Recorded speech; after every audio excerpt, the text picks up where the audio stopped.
So we know that some women are going to get called back, and it's just because usually they can't see something clearly enough. And so in most cases, those women are going to get cleared with 1 or 2 images, and they're going to say, oh, we compressed that better. We checked it with an ultrasound. We're fine.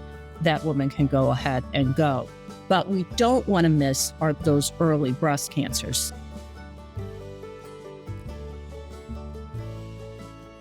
You're listening to the ONS podcast, where ONS Voices Talk Cancer, a resource from the Oncology Nursing Society. Through conversations with subject matter experts, we examine the important issues in oncology nursing, from new treatments to patient-centered research to advancements in clinical practice. Join us as we hear from nurses in all facets of oncology care, from bench to bedside and everywhere in between. Hello and welcome to the ONS podcast. I'm your host, Jaime Weimer, Manager of Oncology Nursing Practice at ONS. And today we're talking with Suzanne Mahon, Professor Emeritus in the Division of Hematology and Oncology at St. Louis University in Missouri, about breast cancer diagnostic considerations for oncology nurses. As a reminder, you can earn free NCPD contact hours after listening to this episode and completing the evaluation we've linked in the episode notes. Thanks so much for joining us again today, Suzanne. Well, thank you for having me back. Well, you were our guest in the first episode in this breast cancer series, and in that episode, we discussed screening, detection, and disparities. And today, we're going to move on to diagnostic considerations. So to start today's discussion, can you help explain the difference between screening and diagnostic imaging in the context of breast cancer, and when is diagnostic imaging typically used? So that's a great question, and it's one that nurses can really offer a lot of clarification to patients and friends when they ask them about the question. People will say, oh, I want a diagnostic mammogram thinking it's better. It's not. It's just different. So a screening mammogram, as we said last time, is for someone who's asymptomatic. They don't have any signs or symptoms of breast cancer, no lumps or skin changes or nipple changes or anything like that. There's no reason to think that they have anything going on. They're asymptomatic. So they can call up, make the appointment. They'll go into the mammography suite. There will be 2 views of each breast, one top to bottom, cranial-cauded, and then medial, lateral, oblique, side to side. The tech will quickly check them and be sure that the images look clear.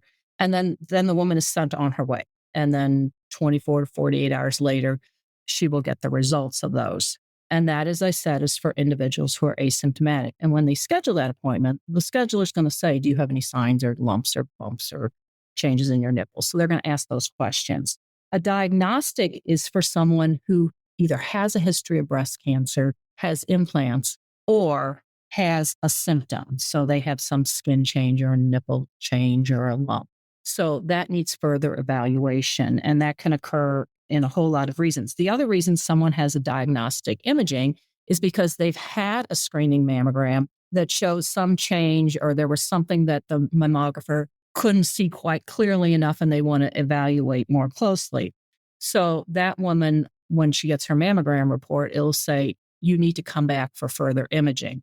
And the American College of Radiology says that it's acceptable to have a 5 to 12% callback rate. So that means if that facility did 100 screening mammograms that day, 5 to 12 women are likely on any given day to get called back to have a diagnostic mammogram done. Now, that does not mean that they have cancer. That just means that more imaging is needed. So, the difference is it being done for symptomatic reasons or a change on a screening mammogram is what makes that diagnostic.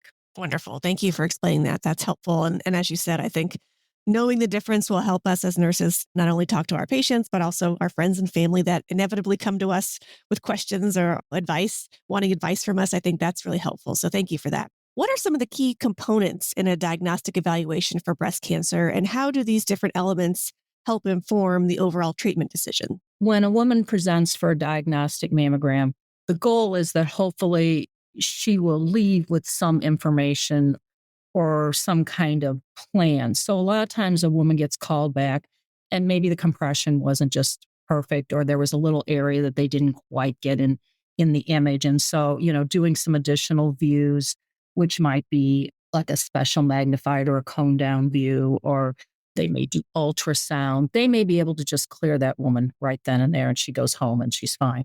But if they find something that then they're trying to understand, is this solid or liquid, they might go to ultrasound, because if it's a cyst, it's a harm, it's fluid filled, it's not a malignancy. and you can kind of choose how you want to manage that, whether you want to drain it or whatnot. But if it's solid, then we can move the woman towards some kind of biopsy. And that might, include a fine needle, or more often it'll be a core biopsy. It still can be an excisional biopsy. But this is a place where we have made so many strides in breast cancer, because years ago, everyone had an excisional biopsy when they had a breast lump or a change on a mammogram, and then you have scarring from that. And then the next time you look, and so it becomes, plus the woman has to go to the OR, they lose a day of work and whatnot. Whereas with a core needle, we can get a core of tissue, and then that can be sent to the lab. And if it comes back that it's definitively malignancy, then the individual can kind of stop and take a time out, make some decisions. This is something that you probably need to understand. A core biopsy can be done under ultrasound guidance. It can be done under MRI, but it most commonly is actually done in the case of a stereotactic mammogram. But it's always kind of good to remind the woman that they're going to be placed centralized table kind of face down, and their breast is going to kind of go through this hole, and the biopsy will be taken that way. So it's odd positioning, and the mammographers do a great job of preparing women. But just so if you're preparing someone for it, you kind of remind them about that. Once that biopsy is taken, then we put some ice on it, put a Band-Aid on it, and the woman can leave. And so that allows us to get that tissue. And although the woman will not leave the suite that day, absolutely knowing the results, they kind of are moving in the right direction. And the mammographer will issue a report on what they did, and it goes through the, we call it the BI-RADS, which stands for Breast Imaging Reporting and Data System. So if the woman comes back for a diagnostic mammogram or imaging, and she's probably doing that if it came from a mammogram, because on the previous mammogram, it was a 0, and that means we need more imaging. But if the mammographer interprets it as a negative finding, it'll get a BI-RADS rating of 1. And if it's 2, it's a BI-RADS rating, means that it's benign, likely benign. They may recommend some kind of short-term follow-up 6 months later just to be sure, but, it's likely not a problem. So the woman can leave, and it's kind of all good news. If it's rated a BI-RADS 3, that's a benign, but we want to certainly be sure that we watch it. So they may do short-term follow-up every 6 months for maybe 2 or 3 more times to be sure that that change is stable. If it's rated a BI-RADS 4, the mammographer is going to instruct the woman that that lesion is suspicious, and that's why the biopsy was done. They won't know for certain if it's malignant until the pathology comes back. But the woman kind of leaves understanding that. And if it's rated a BI-RADS 5, then that's highly suspicious for malignancy. And that process of trying to kind of understand that is beginning. So the woman has some idea what is happening. But, when a woman gets a call back, that is an incredibly anxiety provoking, because they're very scared and they don't know what it means. And I think that's a place where oncology nurses can remind, if it's patients or, friends who are asking, that just because you have a callback doesn't mean that you have a malignancy. And I think this is a place where navigators, if they can kind of connect with that woman at that point, it's really important to make sure that we don't kind of lose them after that biopsy, and that they don't come back and complete things if they need it. So I think that's a critical role for navigation in oncology. Absolutely. Now, you mentioned it briefly before, but just to revisit, as you mentioned, after a screening mammogram, sometimes patients are called back for that additional testing. How common is that? And aside from some of the things you've already described, are there any additional tests that are involved when they do get called back? A lot of times they'll start with a mammogram just to see if, recompressing, so to speak, they can see it better or get the tissue that they might not have been able to see fully, or they can kind of do some cone down magnification views to look at it. If they're not sure, a lot of times an ultrasound is a great test because it'll help sort out if it's a cyst, which is a fluid-filled sac, and it's a benign process, or if it maybe looks more solid. That can be very helpful information. Sometimes they will do MRI. That is seldom can be done the same day, because MRI of the breast requires a dedicated MRI coil on the machine, and it requires dye. So a lot of times that cannot be done the same day. They're going to do a variety of types of images. Sometimes they're done after 1 or 2 images, and sometimes it's many images later because they're trying to, one, localize that and understand and really characterize what it looks like. And if there's any question, we're going to go ahead and do a biopsy right then and there to start moving that process along. You mentioned different standards and sort of different terminology from the ACR. So can you define what the ACR standards are for our listeners who may not be familiar? The ACR has many, many standards. It's American College of Radiology. They kind of oversee the whole mammography process from, is the equipment calibrated? Is it not giving too large of a dose of radiation? Are the techs competent to do it? Are the mammographers interpreting these images correctly? So they really oversee the entire process. And when you walk into the mammography suite, probably right as you walk in, you're going to see some big certificate that says, past ACR accreditation, because they're looking out for your safety. So regarding the ACR standards, how many callbacks are considered normal, I guess, for a single site to be calling back patients for repeat testing or imaging? As I said, about 5 to 12% is considered acceptable. The whole question is if you call back, you want to call back, you don't want to miss something. You want your screen to be robust enough that you're not missing breast cancers, especially early ones when we know they're most treatable. But we also know that when we call somebody back, that's very scary and anxiety provoking. And we don't want to subject women to unnecessary anxiety and stress through the procedure. And if it's too stressful, they won't come back again. That is actually a big harm that we don't want to occur. That's considered an acceptable amount. So we know that some women are going to get called back, and it's just because usually they can't see something clearly enough. And so in most cases, those women are going to get cleared with 1 or 2 images, and they're going to say, oh, we compressed that better. We checked it with an ultrasound. We're fine. That woman can go ahead and go. But we don't want to miss those early breast cancers. So if you have lots and lots of women getting called back, that's a problem. But you want to make sure that you're not missing the early ones. So it's always that fine balancing act. So when they do get called back, and let's assume a biopsy is ordered after the repeat imaging shows some suspicious areas, what are the different types of biopsies that might be performed? It can be a fine needle biopsy, and a lot of times that's just a very tiny needle. A lot of times that's done under ultrasound guidance, especially if they think it's a cyst. And if you put the needle in and you withdraw the fluid and it collapses, that's kind of the end of it. It's a benign process. Having a cyst doesn't mean the woman's at increased risk for another breast cancer or anything. It's just kind of over and done with. As I said, decades ago, everybody got an excisional biopsy, and we just don't need to do that anymore. We don't need to make a big incision. We don't need to take women to the OR and give them anesthesia and sedation and all sorts of things, because we can get that information with a core needle biopsy. If a woman is having MRI, that mammographer should have the capability of doing a biopsy if they find something. There's no sense doing an MRI for diagnostic purposes if you can't go in and get a sample of what you're concerned about. If you do an ultrasound and it looks like maybe there's some solid component to it, then you might want to look at a core needle biopsy, and they're going to numb that area a little bit with some local anesthesia and then insert this kind of larger gauge needle, and it's going to extract some cells, some tissue.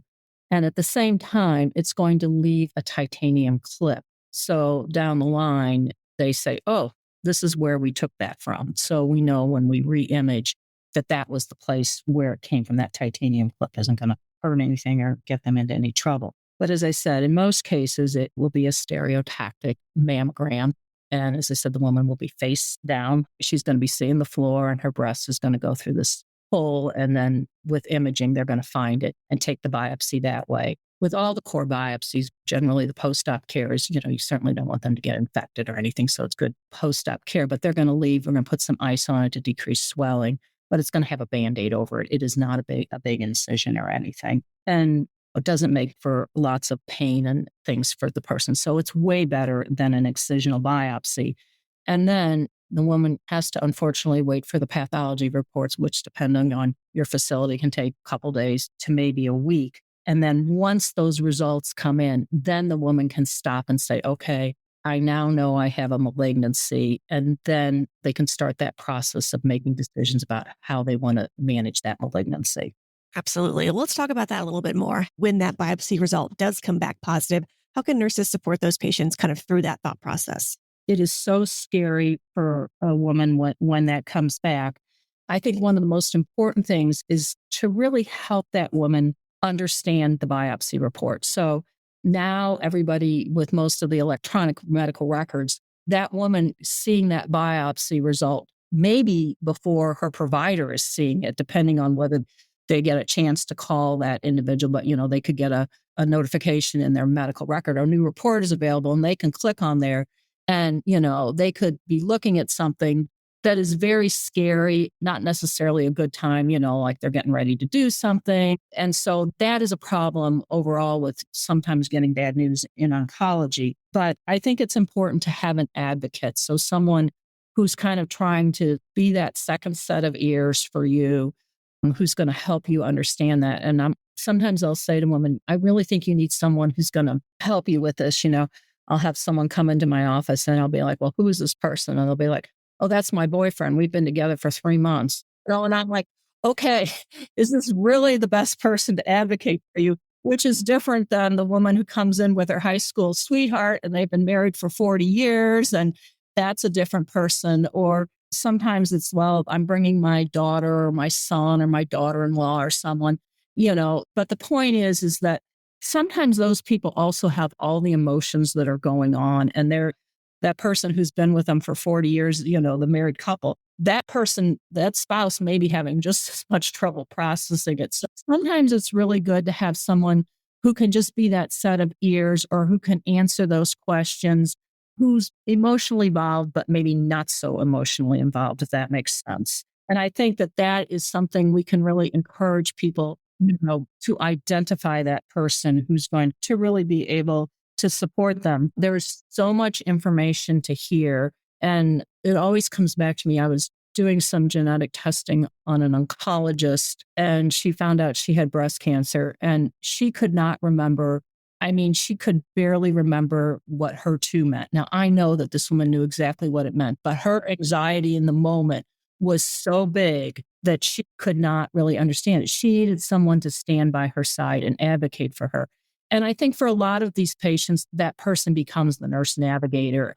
That is a great place for the nurse to really be there because they do care about that woman and they're emotionally involved, but they're emotionally involved in a different way. And they can stop and say, did you understand this? Or can I explain this in a different way? Or let's try that again and realize that is one of advocacy is huge. I love all that. And I agree. And I think in oncology specifically, we're especially troubled, I think, by the electronic health record and sending out those results without context, without the ability for interpretation by the care providers.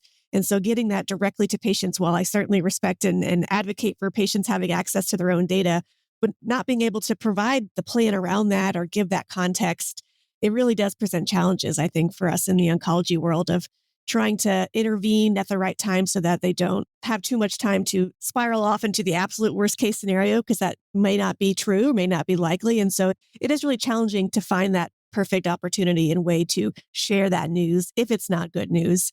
And as you mentioned, not only sharing it, but having the right people there to be that second set of ears. And I think so much of that, as you already mentioned, comes with educating and preparing patients for what to expect next. So if they've already had that biopsy, then giving them the information of here's how that information might come to you, when it might come, how you can talk to us once you see that, or what our plan comes next. So I think, we can't necessarily control and predict exactly when all these results get released, but making sure patients understand kind of how we'll handle them and how we'll connect with them to be able to talk to them about what comes next is really important. I think we underestimate how stressful that is when individuals open it. And I know with the genetic testing, they can look in the portal and see it immediately. And I always tell them, think twice before you open that. Are you about to do something where you can't focus, where you can't give it your undivided attention? I want you to look at that when you have someone supportive with you. I want you to realize that you can reach out to me and I will help you to understand that. And I think that is very important for people to understand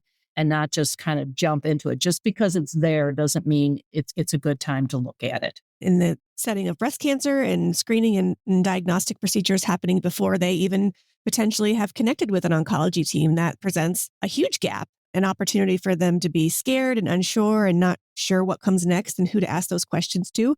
Often, if it's a primary care provider that helps facilitate the initial screening and all of that, they might not have the information or feel comfortable to explain too much, out of fear of maybe saying the wrong thing. And so that really is a challenging time. And as you mentioned, a great opportunity for navigators to help fill that space between getting the results and then finally meeting with the care team that will help guide through treatment, whatever treatment involves.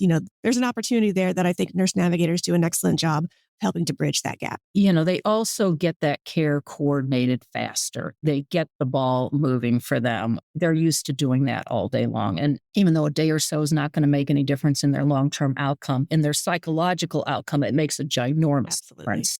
Can you walk us through the pathology report? What does it typically include, and what should nurses be prepared to understand and explain to their patients and their caregivers?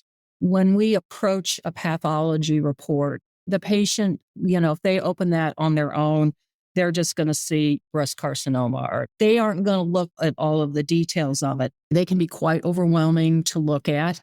And this is also, the more you look at it, the easier they get to do. But I think that it's important to kind of take the patient through it step by step and realize that it's often a case of repeated measures, that you might do it and then you might do it again the next day or a day later. I worked for years with a breast surgeon, and when she met with the patient to talk about the results and after a biopsy, or, they were referred to her for a surgical consult, like what the next steps are.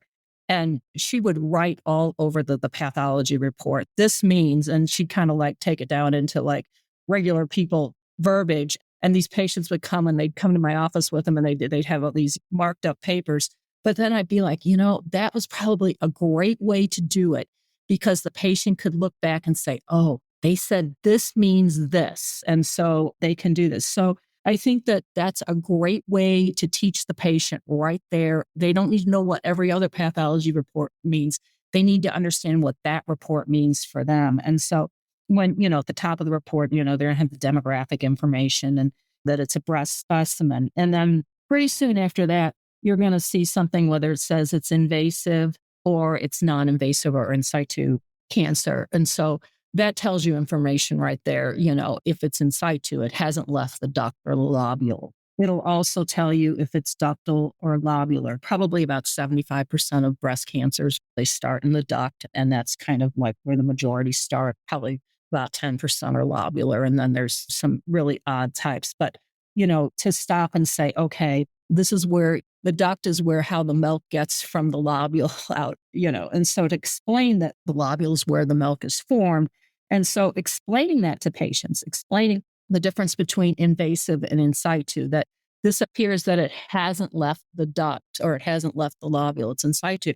This is, good prognostic information. So explaining that to them.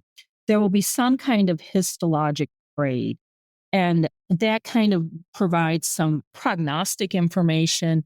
And different pathologists, that they may show up on a different place on the report, but it's kind of a score that includes the nuclear grade, the mitotic rate, and whether or not how the tubules are formed and lining up.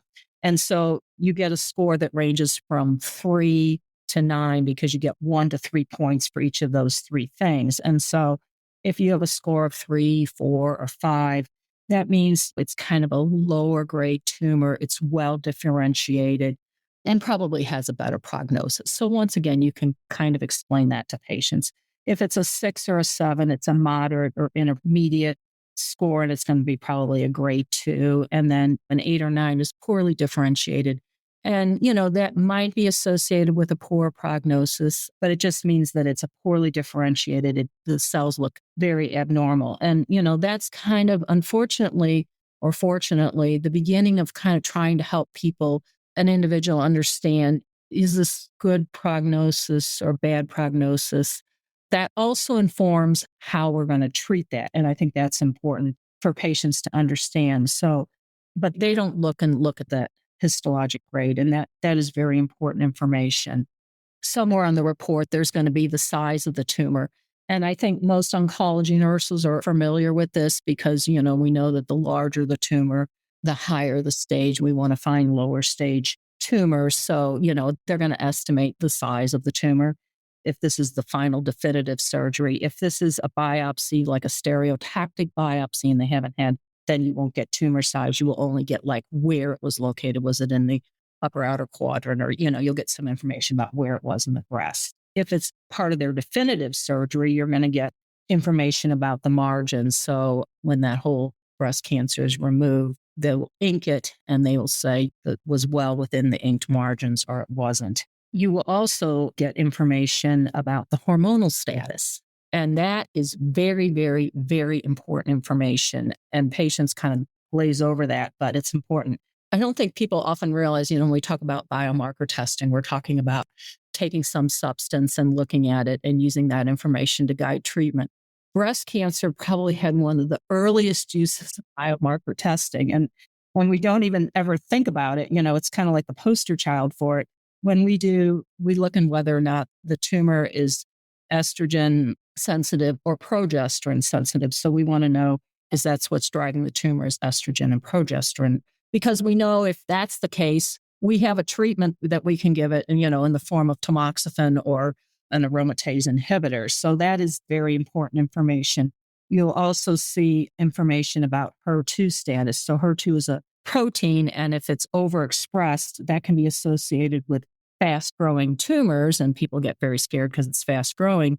But those tumors respond well to trastuzumab. So we have a treatment for that. So we absolutely want to know that. The HER2, we usually start with an immunohistochemistry testing because it's a little faster and a little less expensive. And if the IHC is 1 plus, then we say that's negative for HER2. If it's 2 plus, that's equivocal. And then we need to reflex back to FISH to determine if it really is negative or positive. But if the IHC is 3 plus, then we know that it is overexpressed. And so that is very, very important information because that is going to directly impact your testing or your selection of treatment. And then, they look at the Ki-67, and if that number is over 30%, that means that, we have a fast-growing tumor. So those are all things that you might see on a pathology report. Whether it be from a core biopsy, you're going to see more information if it's the final biopsy after a definitive surgery, but lots and lots and lots of information. And as I said, when I worked with a surgeon who would write down when she'd see like it's HER2 positive or if it was estrogen progesterone positive, she'd write next to the estrogen progesterone positive means you will take hormone blocking therapy. She would write. So the patient go back like, I'm going to get this medicine because of this. And I think that we really can help patients to understand that. And I think kind of putting that notation, what each of those things means. If your tumor size is 0.3 centimeters, that's a pretty small tumor, so write down that's a small tumor. So they kind of understand that.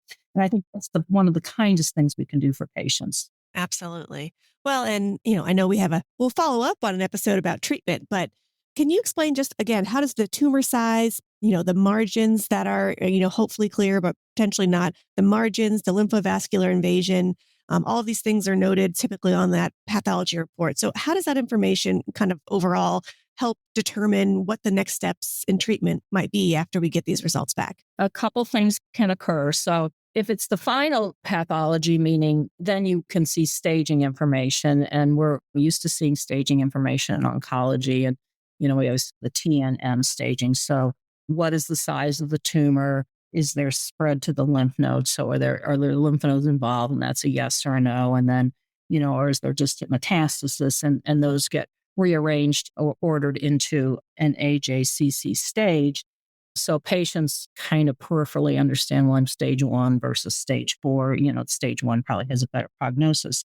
But what I do think people really need to understand, and they don't pay so much attention to, and this once again is a place where we can really help support patients, is to kind of look at that. So if you look at the individual and they're estrogen and progesterone receptor positive and they're HER2 negative, call that sometimes luminal A, that's 68-70% of breast cancers fall into that category. So that's a very common. They tend to be a little slower growing. They're less aggressive. And if it's confined to the breast, they're going to probably, once we treat the breast and give them some either a tamoxifen-like drug or an aromatase inhibitor, they're going to probably be largely done with their treatment. And the overall survival rate can be like 90%, 95%. So they can do very well. So that path report is also giving you some prognostic information. If they're hormone receptor positive, meaning they're ERPR positive and they're HER2 positive, we sometimes refer to as luminal B, and they will often have kind of a high Ki-67. And about 10% of breast cancers are going to fall into that category. That's where the benefit of knowing about trastuzumab to treat that overexpressed HER2 has come in. And if we get the right treatment to them, their overall survival rate is, 90, 91% as well. That estrogen receptor, progesterone receptor, the HR, the hormone receptors, if they're negative and the HER2 is negative, that's basal cell or triple negative breast cancer. And that's much more aggressive. It has a higher rate of, metastasis and recurrence. It's about 10% of all breast cancers overall. It's more common in African-American women and younger women and those with the BRCA1 variant. And the overall 5-year survival rate is a little bit lower. It's probably closer to 77%. So giving that woman estrogen blocking, a tamoxifen or an AI or something like trastuzumab is not going to help because they don't have those receptors. And sometimes you will have patients who have negative hormone receptors, so they're negative estrogen, progesterone, and they're HER2 positive. It's relatively rare, but understanding how to treat that HER2 enriched cancer, the HER2 positives, they can do better. So those are things that we kind of glean from the report, looking at those two things in addition to size that are very important.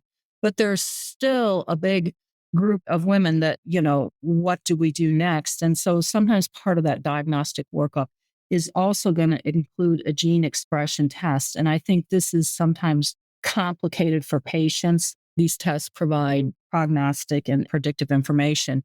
And one place where nurses really need to stop and, provide some education and whatnot is patients get confused. The provider might say, well, we're going to send it off for gene expression. And they think that that's germline. This is not germline. They're sending off a piece of that pathology specimen to have some genetic testing done on that. So, there's a big opportunity for you to, one, explain the difference between germline and somatic because it can be different. And it's also a chance for you to review, is this person have family history that they've not gotten to genetic testing yet? And to make sure that those patients don't fall through the cracks. So you can do things like Oncotype or MammaPrint, there's Prosigna, there's one from the Breast Cancer Index. There's more and more of those, and they're selected tests in select pathology scenarios. Oh, absolutely. Well, Suzanne, a wealth of information as always. Hard to stop right here when we're just about to get into treatment, but I think that it's a nice place to just pause and reflect on what we've learned today just about the diagnostic phase, as you've mentioned, as you've described so well. Lots of opportunities for nurses to intervene and help guide patients, inform them, help them understand what their information shows and how it will influence what comes next as far as their treatment plan. So thank you so much for all the information that you've shared today. As we reach the end of the episode, we do always like to go through a series of quick fire questions to help summarize some of our key points that we've talked about today.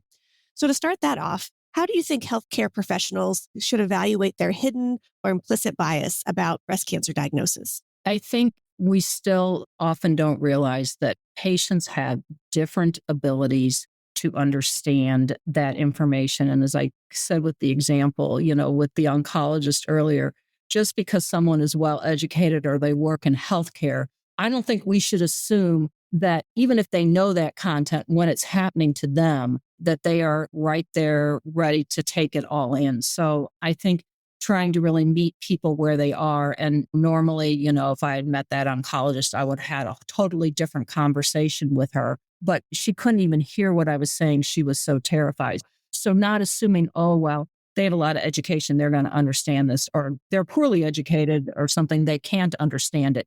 You need to meet patients where they are and really explain it in understandable terms. What are some common misconceptions about breast cancer diagnosis? I think the biggest one is that, first of all, that a diagnostic mammogram is better than a screening mammogram. They are two totally different things. They are done for totally different reasons. And I also think we need to constantly remind people that if you get a call back, that does not mean that you are going to be dying of breast cancer 6 weeks from now.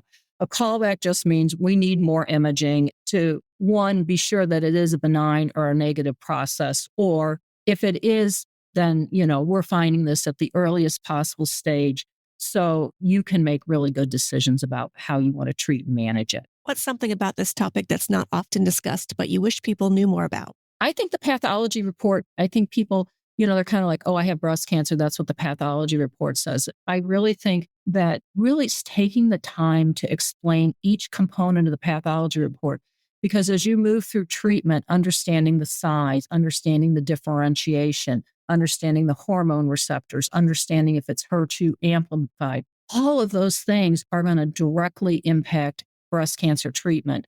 It's not if you have breast cancer and everybody gets the same treatment. Each of those factors is going to directly impact the treatment decisions you make. And people can't make good treatment decisions if they don't understand why we're asking them to do that. What additional training or education do oncology nurses need to stay current on this topic?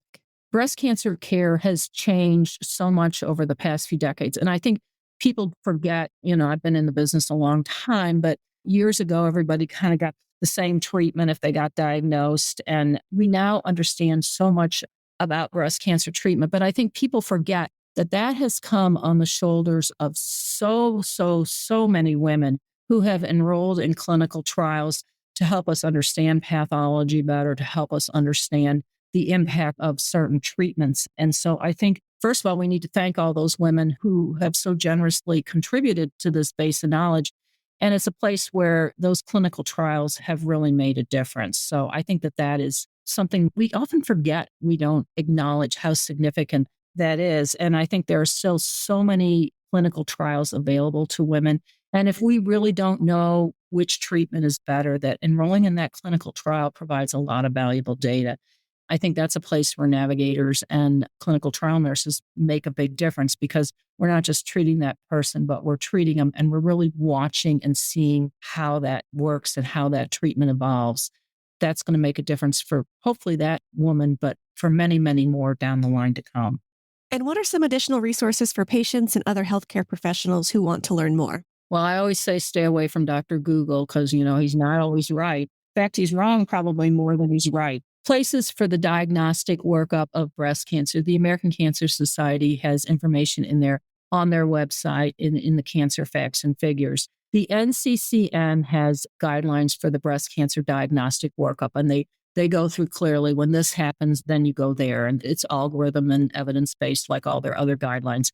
And they have a guideline for patients as well. That is a great resource. ONS has a learning library for breast cancer, and there are resources there. There is a breast cancer CE program that ONS has that people can use. But I think really staying, looking at evidence-based things, there are so much bad stuff out there.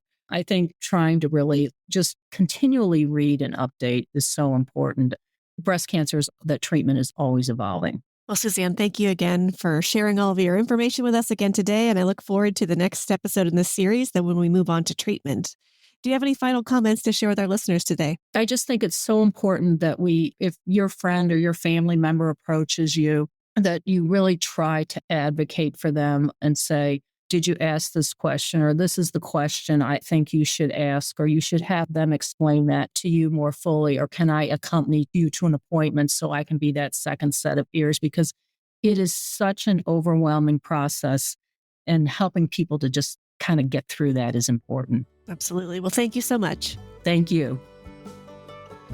Thank you for listening to the ONS podcast. Tell us about your favorite part in this episode by leaving a review wherever you download your podcast. For more resources and information about oncology nursing, visit us at ons.org and ons.org/voice. The ideas and opinions shared in this episode represent those of the guest and not necessarily ONS.